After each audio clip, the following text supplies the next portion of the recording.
Hey everyone, welcome. Today, we're going to tackle something that's really the lifeblood of any business, customer loyalty.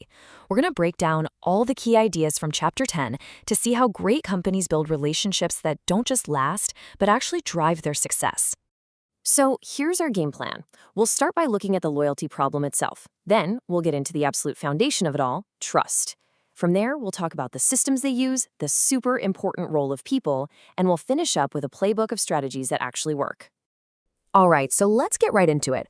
Why is everyone so obsessed with loyalty? Well, it's because losing customers is like this quiet, massive drain on a company.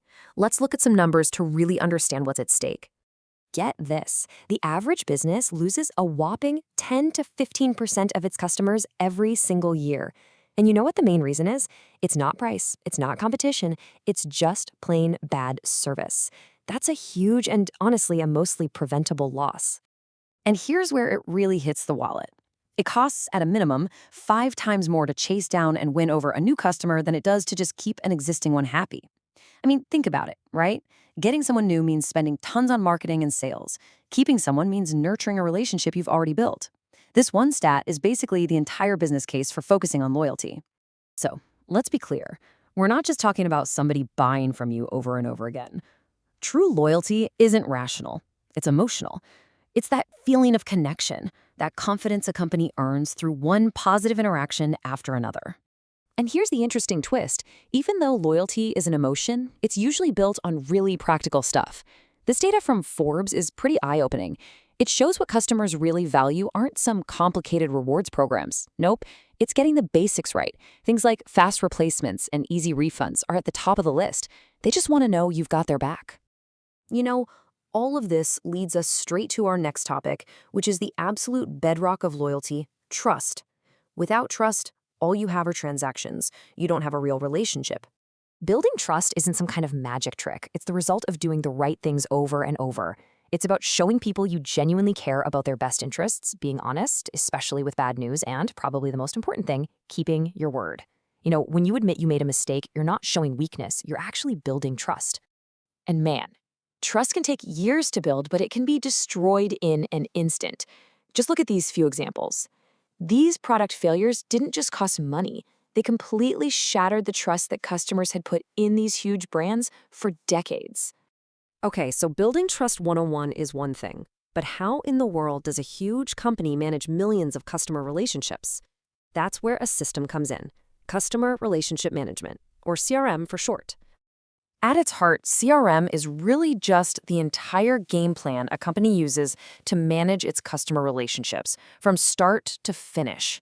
It's all about using technology and data to understand and serve customers better, with that big goal of keeping them around for the long haul. And why invest in all this? Well, because it really pays off.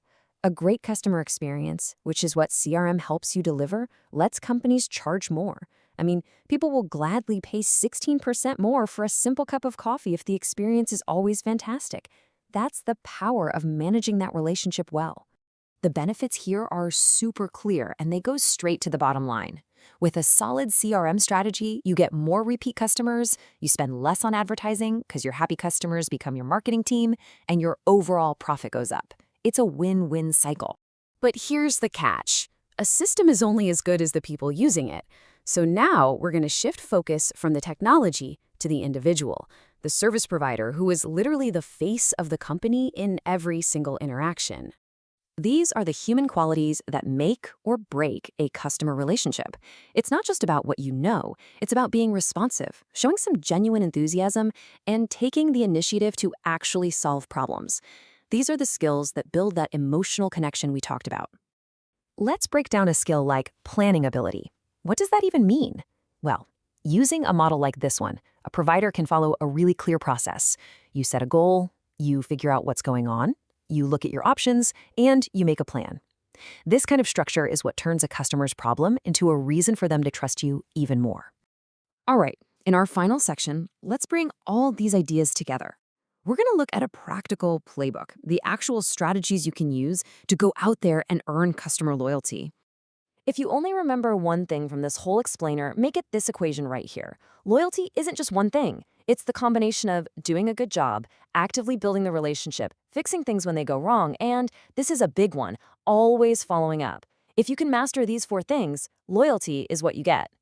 And here are some tactics to bring that equation to life. Really get to know your customers, make them feel special, do something totally unexpected that makes their day. Don't just tell them what your product does, sell them on the benefit it brings to their life. And remember, handling a complaint really well can actually make a customer more loyal than they were before.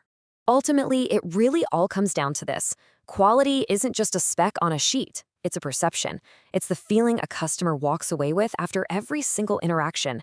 And that feeling, that's the number one reason they'll come back. And that brings us to the end of our explainer on building customer loyalty. So I'll leave you with this question to think about. What's one thing a brand has done that's earned your unwavering loyalty? Seriously, think about it. The answer to that question is the heart of everything we've talked about today.